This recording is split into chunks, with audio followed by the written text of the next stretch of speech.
In the silent, sun-drenched rooms of a sprawling Beverly Hills mansion, time wasn't measured in hours, but in heartbeats of despair. This was the world of Clara Vance, a girl who once danced on air, now a prisoner in her own body, confined to a wheelchair. Her mother, Eleanor Vance, a titan of industry and a billionaire CEO, could buy anything in the world: the best doctors, the most advanced technology, a private wing in any hospital. But she couldn't buy back her daughter's hope. Every day was a repeat of the last, a symphony of sterile silence and shattered dreams. But what happens when the one person who can reignite a flicker of life isn't a world-renowned surgeon, but a simple carpenter with calloused hands and a wounded heart of his own? What happens when a quiet whisper becomes more powerful than a billion-dollar fortune? This is the story of how a single dad looked into the abyss of a young girl's soul and said the four words that would change everything: "I'll help her." The mansion at 1020 Crescent Drive was less a home and more a monument to success. Its white marble floors gleamed under recessed lighting, reflecting abstract art pieces that cost more than most suburban houses. This was the empire Eleanor Vance had built. As the CEO of Vance Innovations, a leader in biotech and renewable energy, her name was synonymous with ruthless efficiency and visionary ambition. She was a widow, having lost her husband, Robert, to a sudden aneurysm 5 years prior, an event that had only sharpened her focus, channeling her grief into an unstoppable drive for work. But on the second floor in a suite overlooking the meticulously manicured gardens was the one part of her life she couldn't innovate her way out of, the one problem her vast fortune couldn't solve: her daughter, Clara. Clara, at 19, should have been away at Juilliard, her lithe frame spinning across a stage, her passion for dance igniting the air. Instead, she was a still life portrait of tragedy. A car accident 18 months ago had stolen everything: a slick road, a moment of impact, and a severed spinal cord at the T10 vertebra. From the waist down, she felt nothing. Her room was a state-of-the-art medical facility disguised with plush fabrics and designer furniture. A voice-activated environmental control system, a ceiling-mounted lift for transfers, a bed that could articulate into a dozen positions to prevent sores.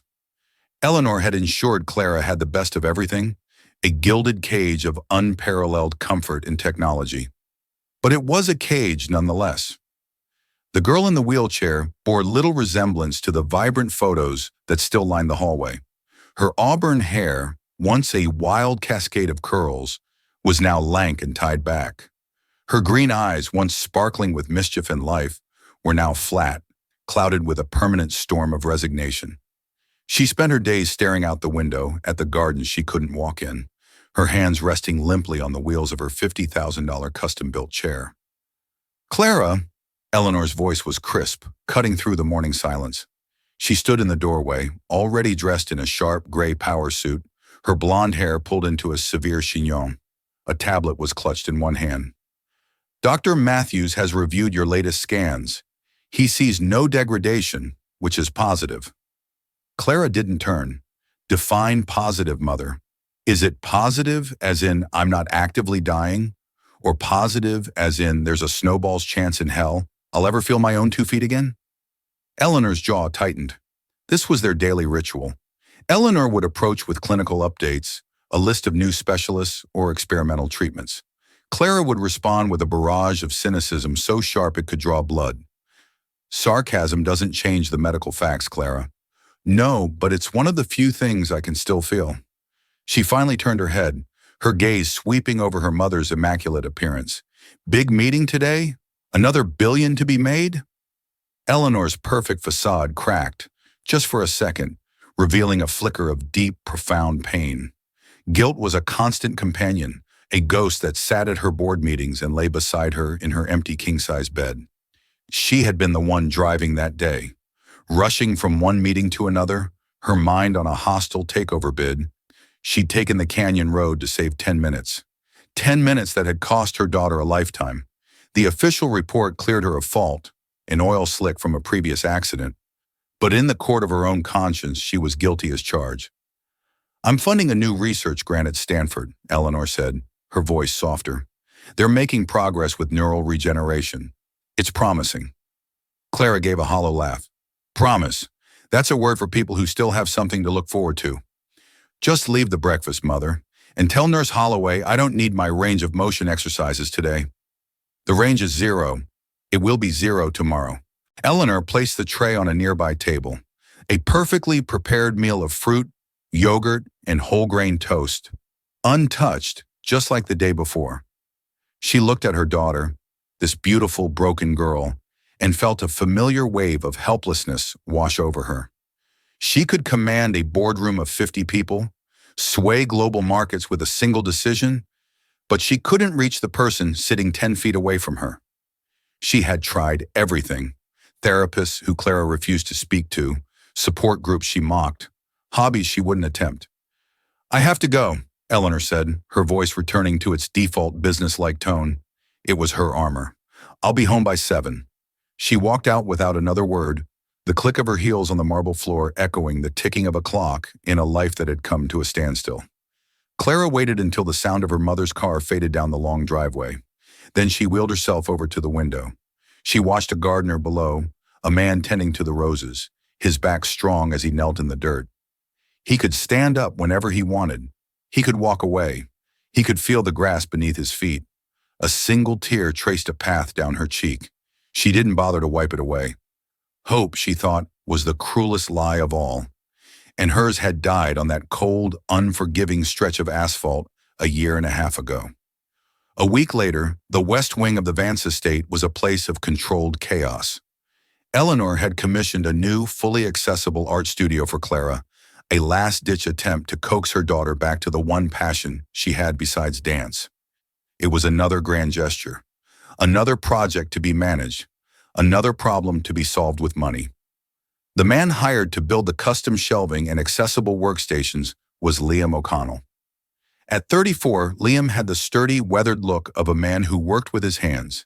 His sandy brown hair was perpetually tousled, and his blue eyes held a quiet, observant depth. He was a single father, his life revolving around his 8-year-old daughter, Lily, after his wife Sarah had lost a long and brutal battle with multiple sclerosis 3 years ago. Liam was known for his craftsmanship, but more so for his reliability. He arrived on time, worked quietly and efficiently, and cleaned up after himself meticulously. He was aware of the hushed stories about the CEO's daughter, the tragic princess in the tower, but he paid them no mind. He was here to do a job. His daughter Lily often came with him to job sites during the summer. She was a bright, curious girl with a constellation of freckles across her nose and her father's kind eyes. She also had a slight stutter, a small hesitation in her speech that made her shy around strangers. She would sit quietly in a corner of the room where Liam was working, drawing in her sketchbook and creating entire worlds on paper. One afternoon, Nurse Holloway was taking Clara on her mandated tour of the grounds. Clara hated it. She felt like an exhibit, a fragile piece of art being paraded around for the staff to pity. She directed her motorized chair with sullen, jerky movements, her face a mask of indifference. As they passed the west wing, the scent of freshly cut oak filled the air. Lily, sitting on a drop cloth just outside the open French doors, looked up from her drawing. Her eyes widened as she saw Clara. She had never seen someone so beautiful, like a sad queen from one of her storybooks. Forgetting her shyness, she stood up and took a hesitant step forward. Hello, she said, her small voice barely a whisper. Nurse Holloway immediately went into gatekeeper mode. Now, little one, Miss Vance is having her private time. But Clara stopped her chair. She looked at the little girl, at the sketchbook clutched in her hand, at the pencil smudges on her cheek. For the first time in months, her expression wasn't one of anger or despair, but of simple curiosity. What are you drawing?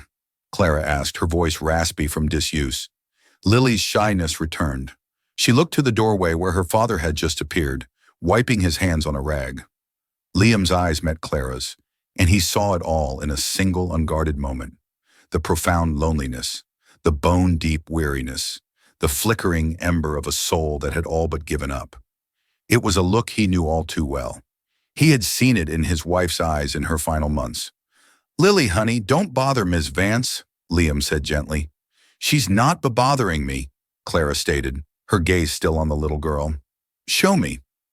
Hesitantly, Lily walked over and held up her sketchbook. On the page was a fantastical drawing of a dragon with shimmering, iridescent wings, breathing not fire, but a stream of colorful flowers. A ghost of a smile touched Clara's lips. It was a fleeting, fragile thing, but it was there. He's breathing flowers. He doesn't want to burn the world, Lily explained softly. He wants to, make it beautiful. An unexpected lump formed in Clara's throat. He wants to make it beautiful. The simple, profound innocence of the thought struck her like a physical blow. Liam watched the exchange, his heart aching for the young woman in the chair. He saw past the Vance fortune, past the cold mansion, and saw a girl trapped in a life she didn't choose, drowning in a silence no one knew how to break. That evening, as Liam was packing up his tools, Eleanor Vance swept into the nearly finished studio, her presence immediately commanding the space. "Mr. O'Connell," she said, her eyes scanning his work with critical approval. "The joinery is impeccable. You'll be finished by Friday as scheduled?" "Yes, ma'am. Ahead of schedule, most likely." "Excellent." She was about to turn and leave, her business concluded, when Liam spoke, his voice quiet but firm. "Mrs. Vance, about your daughter."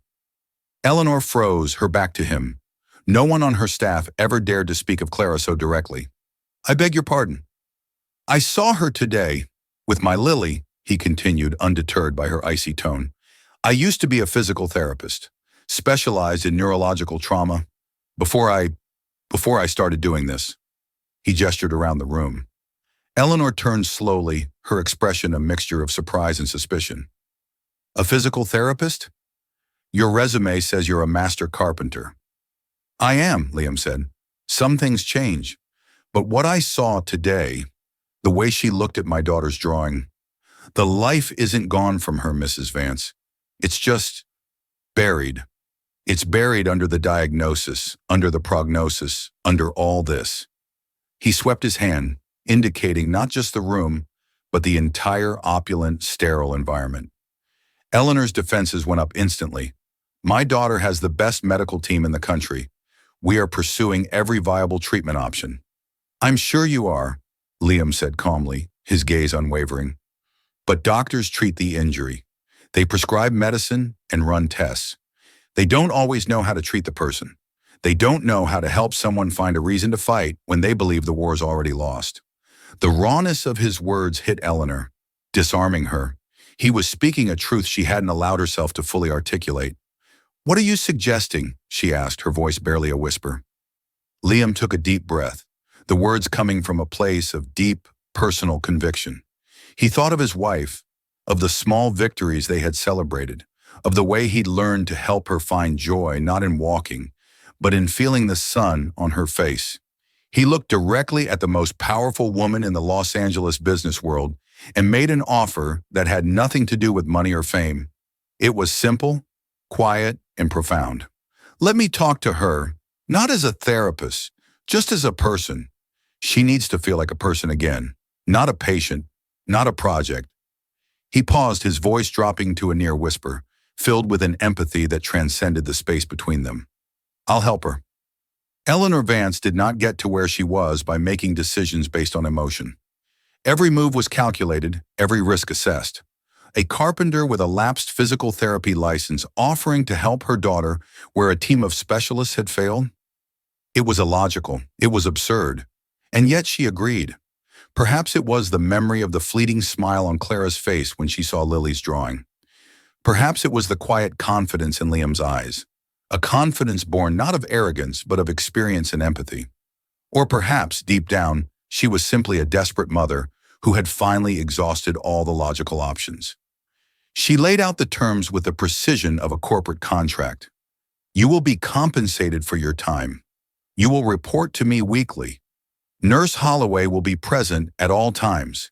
If I see no progress, or worse, any regression, this arrangement is terminated immediately." Liam simply nodded. "I don't want your money, Mrs. Vance. Just give me an hour a day. And please ask the nurse to give us some space. A prisoner can't heal if the guard is always watching." Reluctantly, Eleanor conceded. The first session was painfully awkward. Liam found Clara in her room staring out the window. Lily was with him, a peace offering armed with her sketchbook. "Your mother said I could spend some time with you," Liam said, keeping his tone light. Clara's eyes were cold. "Did she? I suppose she's paying you well for the Clara sitting service." "She offered," Liam replied, pulling up a small ottoman and sitting down, placing himself at her eye level. "I said no." This surprised her. "Why not? Too proud?" "Too pointless," he said. "You can't put a price on a conversation. It makes it a transaction. We're just here to talk." Lily, sensing the tension, shyly approached Clara's chair and held up a new drawing. This time, it was of a girl in a wheelchair, but the wheels were made of brilliant, spinning galaxies. Clara stared at it, her throat tight. "Why is she in a chair?" Because her legs are sleeping," Lily whispered, "but she can fly anywhere she wants, in her mind." Clara looked from the drawing to Liam, who just gave a small, understanding smile. He didn't offer platitudes. He didn't say, "You can do anything you set your mind to." He just let his daughter's art do the talking. For the next week, their time together followed a similar pattern. Liam didn't bring up therapy, exercise, or recovery. Instead, he brought the world to her. He'd bring in different types of wood, oak, cherry, maple, and have her feel the grain, smell the distinct scent of each. He talked about how a single, flawed piece of wood could become the most beautiful part of a finished piece of furniture. He noticed her long, elegant fingers, currently idle in her lap. "You have an artist's hands," he said one day. "They're useless," she retorted. "No, they're just bored." The next day, he came in with a lump of soft clay. He didn't ask her to make anything. He just placed it on the table in front of her. "It's just mud, Clara. You can't fail at mud." For 2 days, she ignored it. On the third day, he found her idly pinching and rolling a piece between her fingers.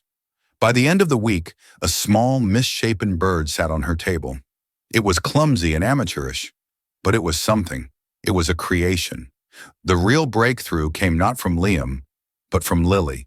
While Liam was talking to Clara, Lily was exploring the new, unused art studio. "Your mommy said this is for you," Lily said, her head poking around the door. "It's so big." Clara wheeled herself to the doorway and looked in. She hadn't set foot in it since it was completed. The smell of paint and turpentine, once her favorite scent in the world, now felt like an accusation. Canvases stood blankly on easels. Jars of expensive brushes were untouched. "I don't paint anymore," Clara said flatly. "Why not?" "Because it requires me to stand, to move, to have a perspective I can't get from a chair." Liam watched from the hallway, staying silent. This was a conversation for them. Lily tilted her head. "But you can see, and your hands work." She walked over to an easel and looked at it thoughtfully. Then she looked back at Clara's chair. "The easel is wrong." Liam stepped in. "What do you mean, sweetie?" "It's too tall," Lily said simply. "It's a standing-up easel. Clara's sitting down." The simplicity of the observation was staggering. Eleanor, in all her efficiency, had built a perfect studio for the daughter she remembered, not the daughter she had. The world-class architects and designers had overlooked the most fundamental detail. Clara stared at the easel, a symbol of everything she couldn't do, and for the first time, her anger was directed at the object, not herself. Without a word, Liam went to his truck. He came back with a saw and a measuring tape. He didn't ask for permission. He walked over to the expensive, custom-made easel.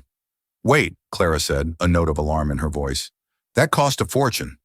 "It's just wood," Liam said, echoing his earlier sentiment. "And right now, it's useless wood." He measured from Clara's eye level in her chair, made a mark, and with 2 quick, precise cuts, he shortened the legs of the easel.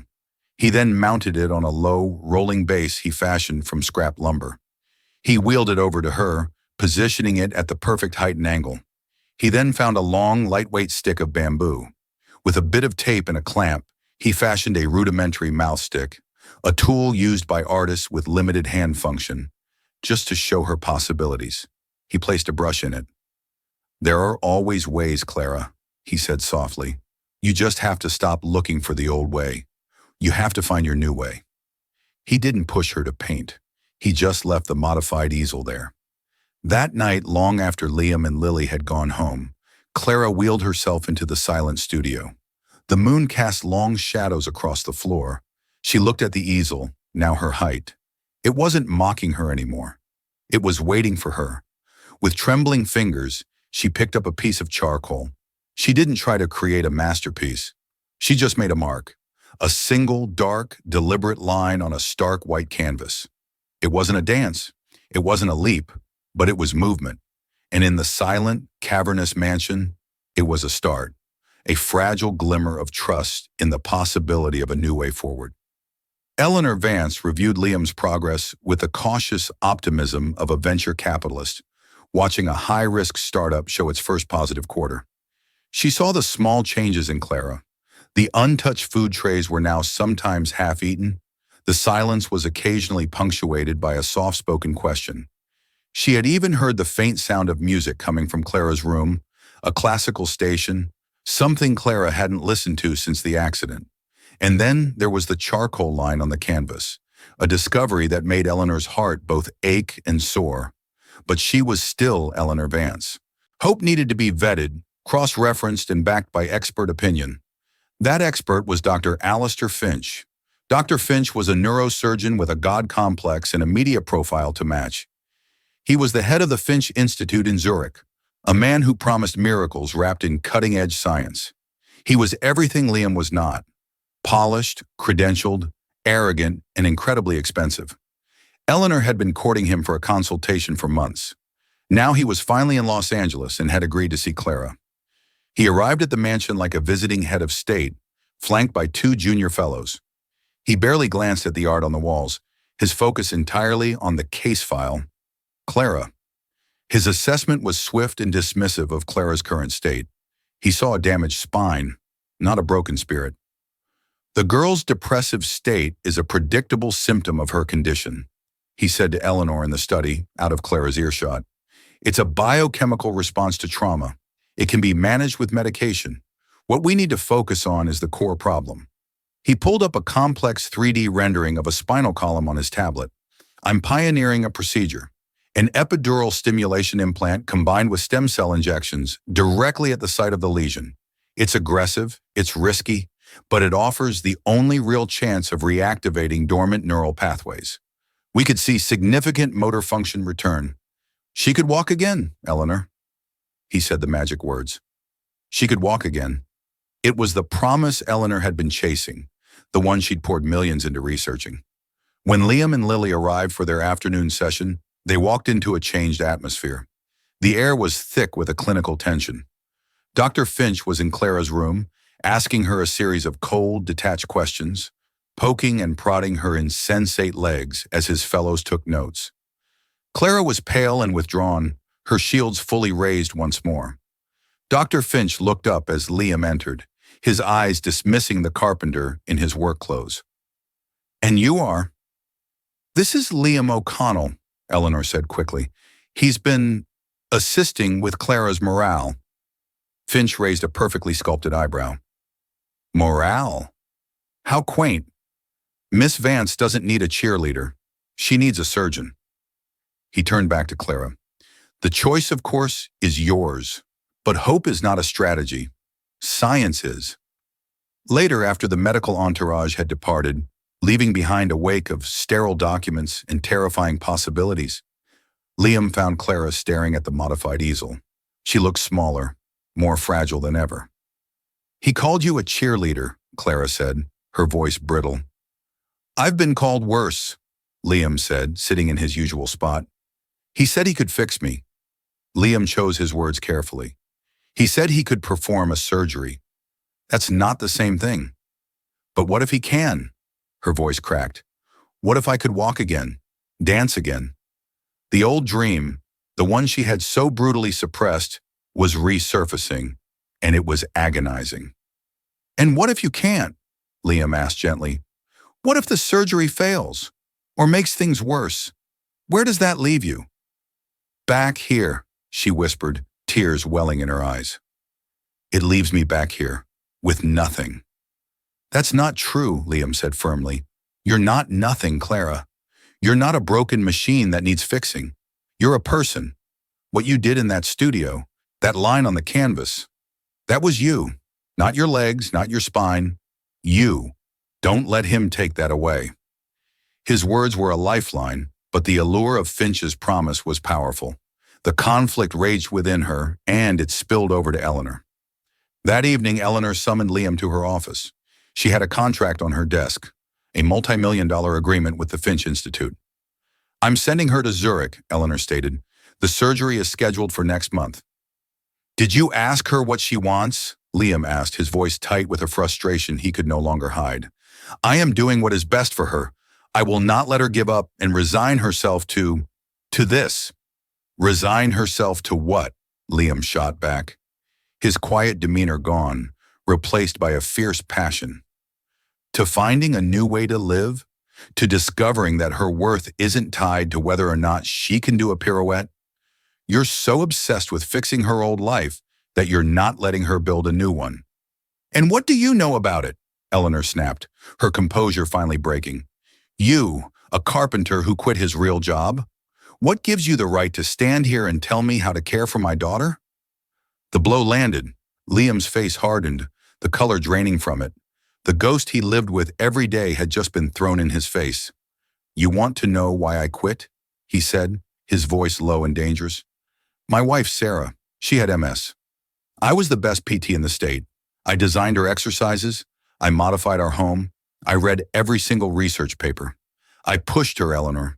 I pushed her to fight, to try harder, to believe that if she just did everything right, she could beat it." He paused, the memory raw and painful. "And all it did was make her feel like a failure every time she couldn't. The day she died, she told me the happiest she'd been in years was when I finally gave up on fixing her and just sat with her, holding her hand, watching the sunset. I spent years trying to get her back on her feet, and I almost missed the chance to just be with her, right where she was." He looked at Eleanor, his eyes blazing with a sorrowful intensity. "I'm not trying to fix Clara. I'm trying to keep you from making the same mistake I did. Dr. Finch is selling you a lottery ticket, and he doesn't care if you lose. All he sees is a prestigious case. I see your daughter, and she is worth more than that."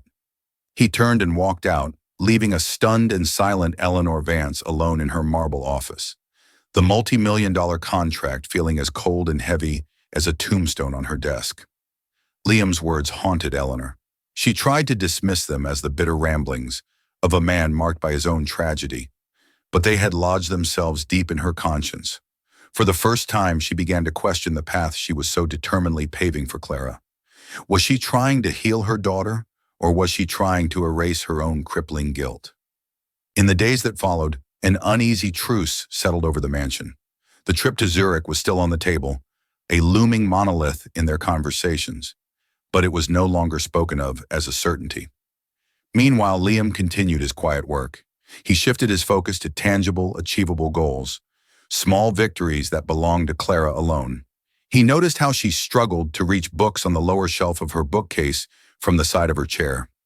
The next day, he returned with a beautifully crafted, long-handled grabber with a padded, articulated claw he had designed.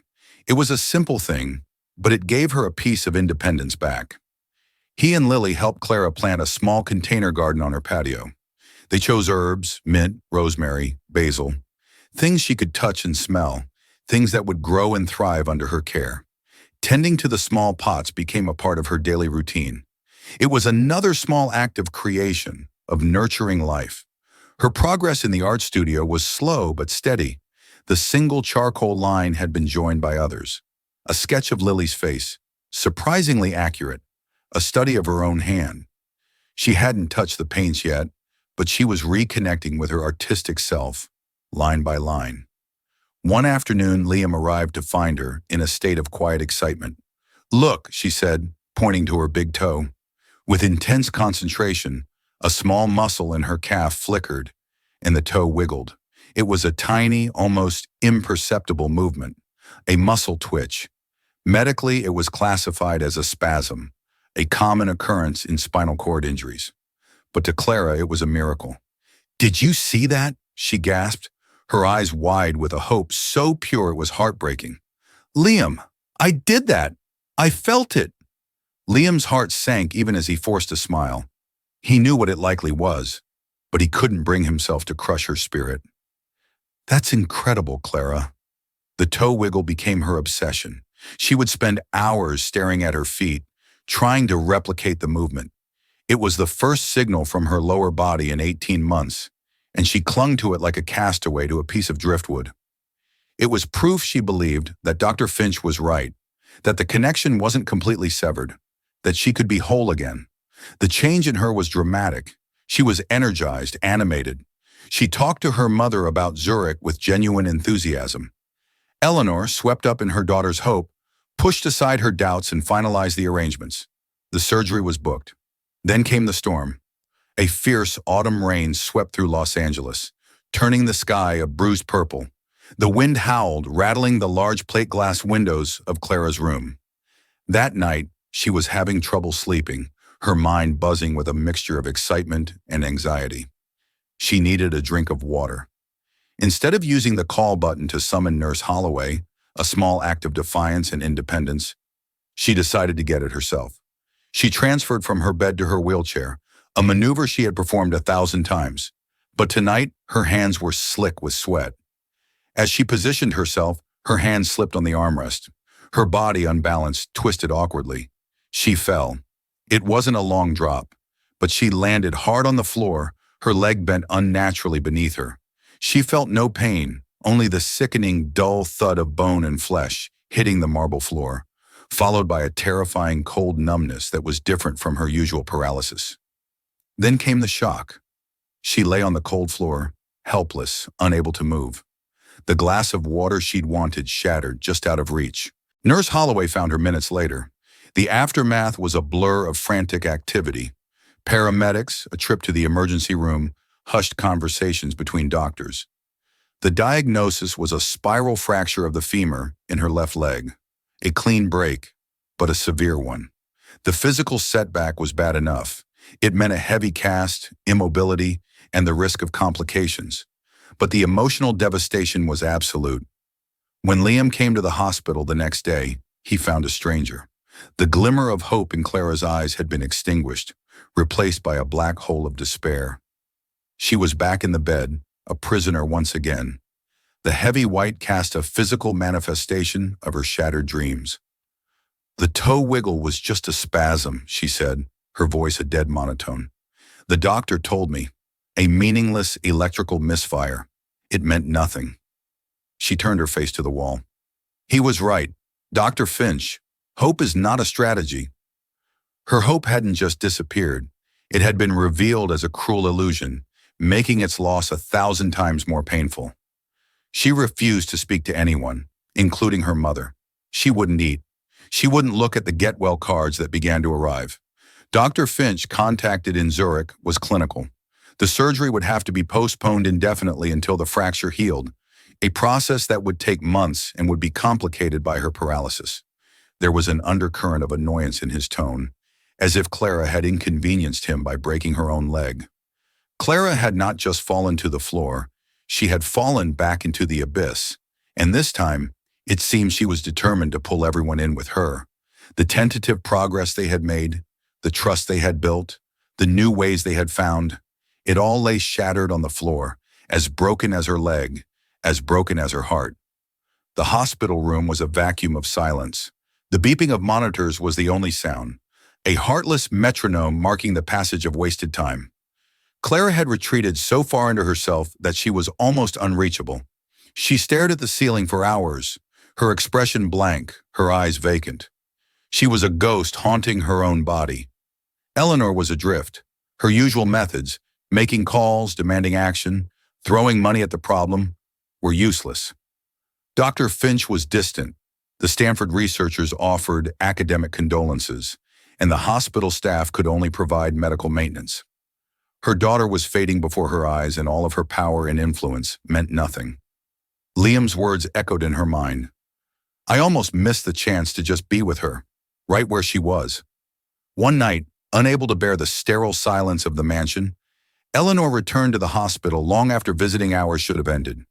She found Liam sitting in the hallway outside Clara's room. He hadn't been allowed in. Clara had refused him, just like everyone else, but he had come anyway. He was holding a small, intricately carved wooden bird in his hands, whittling away at it with a small knife. "There's no point," Eleanor said, her voice heavy with defeat as she sank into the chair beside him. "She won't see you. She won't see anyone." Liam didn't look up from his work. "So we sit, we wait. That's all we can do." "It's not enough," Eleanor whispered, the words catching in her throat. "I've failed her. I failed her the day of the accident, and I'm failing her now." "This isn't your fault," Liam said, his voice soft but firm. "It was an accident." Tears, hot and unfamiliar, began to stream down Eleanor's face. The dam of composure she had maintained for 18 months finally broke, releasing a torrent of guilt and grief. "No!" she choked out, the word torn from the deepest part of her soul. "No! It wasn't just an accident. It was me." Liam stopped whittling, his full attention now on her. "We were late," Eleanor began, her voice trembling as she confessed the truth she had never spoken aloud. "Late for a meeting I had insisted on scheduling. Clara wanted to take the freeway. It was safer. But I was on the phone, closing a deal, a hostile takeover of a rival firm. It was vicious. I was yelling at my lawyer, completely consumed by it." She took a ragged breath, the memory playing out in vivid, horrifying detail behind her eyes. "I took the canyon road to save time, to get to the meeting where I could make another $1 million. Clara was telling me to slow down, to pay attention. There were warning signs about the road conditions. I saw them, but I didn't register them. My mind was on the deal." She buried her face in her hands, her shoulders shaking with sobs. "When the car started to skid on the oil slick, my first instinct wasn't to correct the wheel. It was to brace the phone, to protect the call." The confession hung in the sterile air of the hospital corridor, ugly and raw. She was trapped in the car, and all I could think was, I did this. My ambition, my greed, I did this to her. I've been trying to fix her body ever since, Liam, because I don't know how to fix the fact that I shattered her life for a business deal. Liam was silent for a long moment, letting the weight of her words settle. He placed a comforting hand on her shoulder. "You have to tell her," he said simply. "I can't," Eleanor cried. "She'll hate me." "She's already drowning," Liam said, his voice imbued with a gentle urgency. "She thinks she has nothing left to fight for. Maybe she doesn't need a cure. Maybe she needs a reason." "The truth? It's a heavy thing, Eleanor. But sometimes it's the only thing that can anchor a person back to the world." Bolstered by a strength that wasn't her own, Eleanor stood up. She wiped her eyes, took a deep breath, and walked into her daughter's room. She pulled a chair to the bedside, her movements heavy, deliberate. Clara didn't acknowledge her. She just continued to stare at the ceiling. "Clara," Eleanor began, her voice shaking, "there's something I have to tell you. Something about the accident." Slowly, painfully, she recounted the story, leaving nothing out. The phone call, the argument with her lawyer, her obsession with the deal, her fatal decision to take the canyon road, her final, shameful admission about trying to save the phone. She didn't make excuses or ask for pity. She just laid the truth bare. "It wasn't just an oil slick," Eleanor finished, her voice a broken whisper. "It was my fault. I was distracted. I wasn't listening to you. I put my work before your safety. And I am so sorry." For a long time, the room was silent, save for the beeping monitor. Clara slowly turned her head, her vacant eyes finally focusing on her mother. She saw not the powerful CEO, but a broken woman, her face streaked with tears, her carefully constructed world shattered around her. She saw her mother's pain, her guilt, a burden she had carried alone for so long. And in that moment, Clara understood. Her mother's frantic search for a cure, the endless specialists, the pressure to get better. It wasn't about fixing a broken object. It was a desperate, misguided attempt at penance. It was her mother's way of saying, "I'm sorry," because the words themselves were too painful. A single tear rolled down Clara's cheek. "All this time," she whispered, her voice rough, "you've been trying to make me walk again, to forgive yourself." Eleanor nodded, unable to speak, sobbing freely now. Clara reached out her hand, her fingers brushing against her mother's. "I don't hate you, Mom." The words were an absolution. "But you have to stop. Clara continued, her voice gaining a sliver of its old strength. You have to stop trying to turn back the clock. We can't go back. We can only go from here. It wasn't a miracle cure. It wasn't a sudden recovery, but it was a seismic shift. The chasm that had separated them for so long had been bridged by a painful, beautiful, and necessary truth. For the first time since the accident, they were not a CEO and a patient, but a mother and a daughter, united in their shared trauma, ready finally to face the future together, whatever it might hold. The healing of Clara's leg was a slow, arduous process, but the healing of her spirit and of her family had already begun. The confession in the hospital room had broken the fever. The anger and resentment that had poisoned the air in the Vance mansion for so long began to dissipate, replaced by a fragile, tentative understanding. Dr. Finch was dismissed. His calls went unanswered, his emails deleted.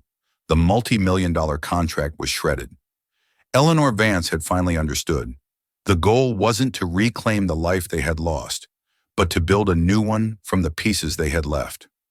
Liam and Lily became a constant presence, not as employees or contractors, but as family. Liam's quiet strength was the bedrock they all leaned on, while Lily's innocent joy was the light that chased away the lingering shadows. When Clara was finally discharged from the hospital, her leg still in a cast, she didn't return to the sterile medical suite on the second floor. At her request, Liam had helped Eleanor redesign the space. The hospital bed was replaced with a normal one. The ceiling lift was removed. In their place were lower bookshelves she could reach, a desk adapted for her chair, and wide-open spaces that were accessible, not clinical. Her room was no longer a cage, but a sanctuary. Her days found a new rhythm. Physical therapy was still a part of it, but the focus was different. It wasn't about trying to walk. It was about building strength and function for the life she was living now. Liam, drawing on his old expertise, worked with her new therapist, suggesting adaptive exercises and techniques that focused on independence and core strength. The art studio became her true domain. With Liam's help, she embraced her new perspective. He built her a rolling palette table and a system of mirrors that allowed her to see her large canvases from different angles. She started using paints, her first piece a stunning abstract of swirling blues and grays, capturing the storm she had weathered. She called it After the Fall. It was powerful, raw, and breathtakingly beautiful. Eleanor, too, underwent a profound transformation. She was still a CEO, but she was no longer just a boss. She started leaving the office at 5. She learned to delegate. She began having dinner with Clara, Liam, and Lily every night at the large dining table that had once felt so empty. Their conversations weren't about prognoses or stock prices, but about Lily's school project, a new painting Clara had started, or a funny story from Liam's day. Eleanor was rediscovering the woman she was before grief and guilt had forged her into a corporate machine. One sunny Saturday afternoon, 6 months after the fall, the 4 of them were on the patio. Clara, now an expert with her custom-made gardening tools, was tending to her herb garden, showing Lily how to pinch back the basil leaves. Her canvases were selling through a private art dealer for astounding sums, and she was donating a portion of the profits to a spinal cord injury foundation. She was mentoring other young artists with disabilities online, her story becoming an inspiration. Liam was grilling burgers, laughing at a joke Lily told. He and Eleanor shared an easy, comfortable silence, watching the 2 girls. There was an unspoken affection between them, a bond forged in crisis and tempered in hope. Eleanor looked at her daughter. Clara's hair was a cascade of auburn curls once more, her green eyes bright and alive. She was laughing, her face tilted toward the sun.